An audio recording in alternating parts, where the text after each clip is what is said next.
And the last discussion we had, we're talking about Tawhid, and obviously you might go away thinking that, well, Islam must be a monotheistic religion. It doesn't have any form of polytheism in it.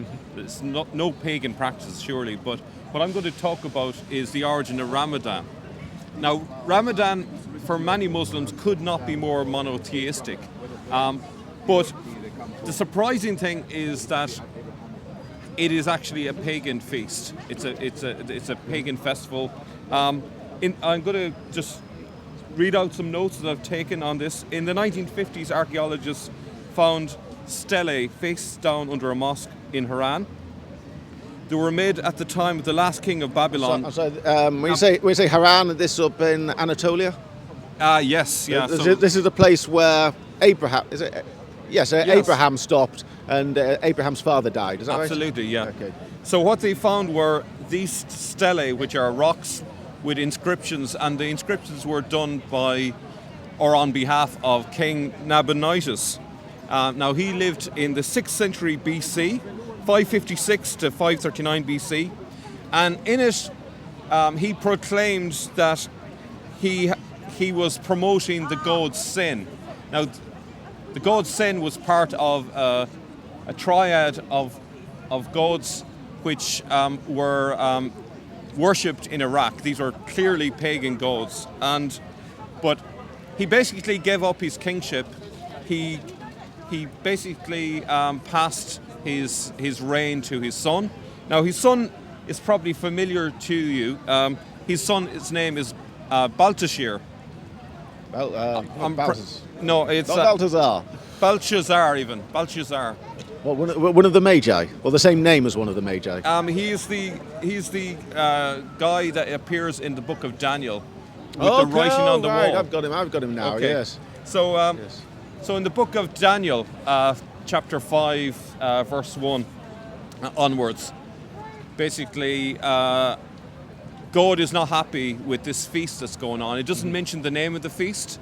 All it says that the background to it was that they were using utensils from the temple, using the cups that would have been used for wine at this feast.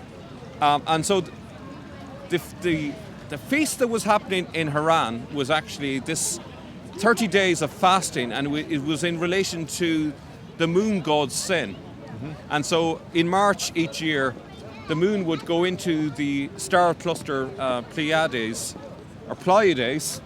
and would basically be gone for about 30 days, or at least in the midst of this star cluster.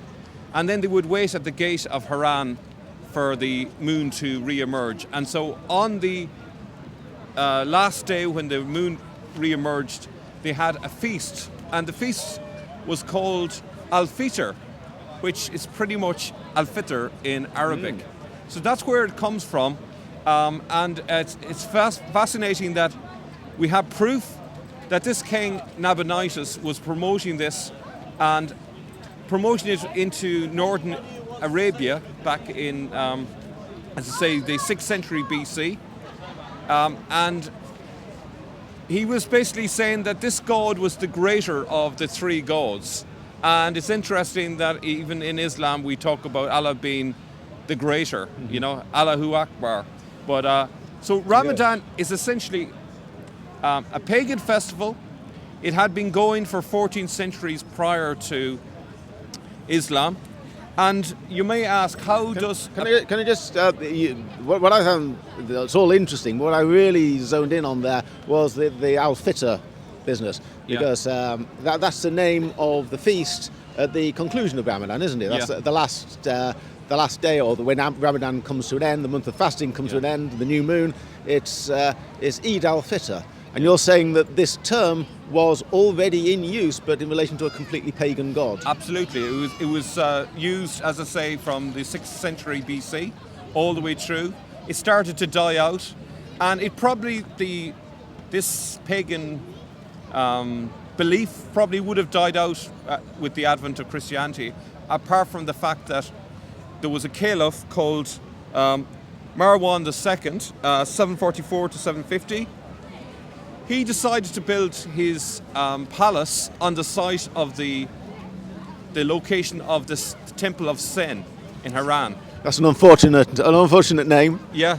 So I believe that is probably where the resurrection of this feast came about.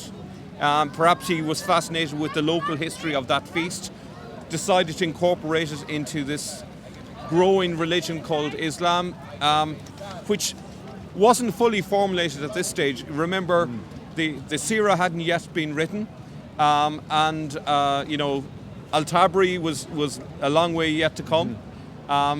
So I think this is where it slipped in.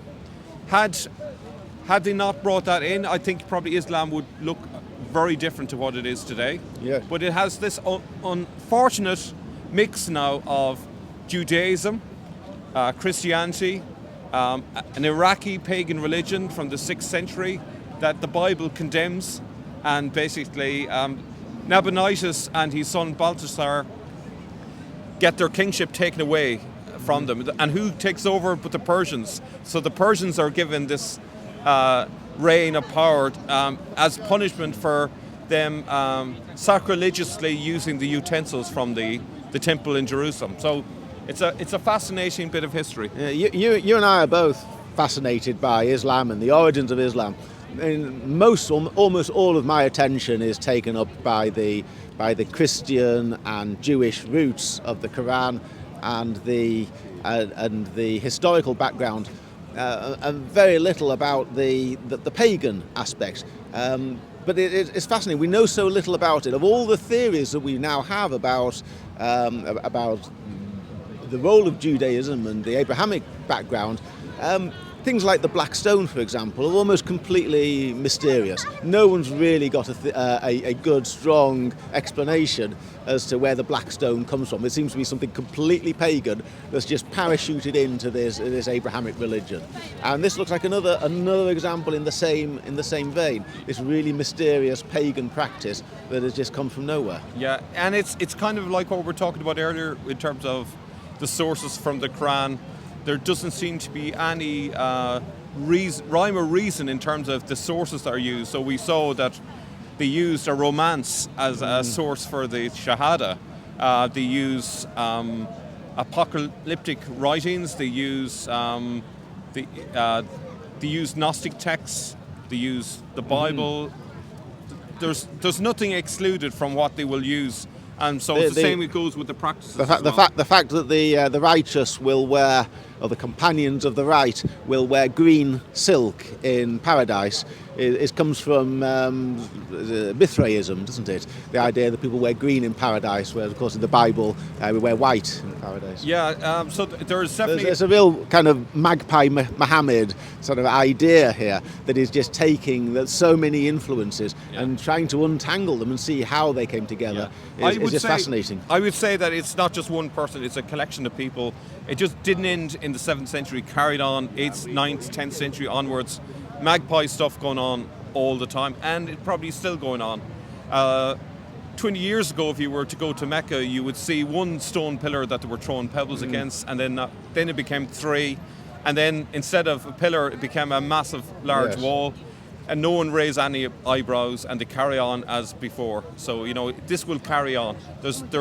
There are no boundaries in terms of the syncretism that will go on in Islam.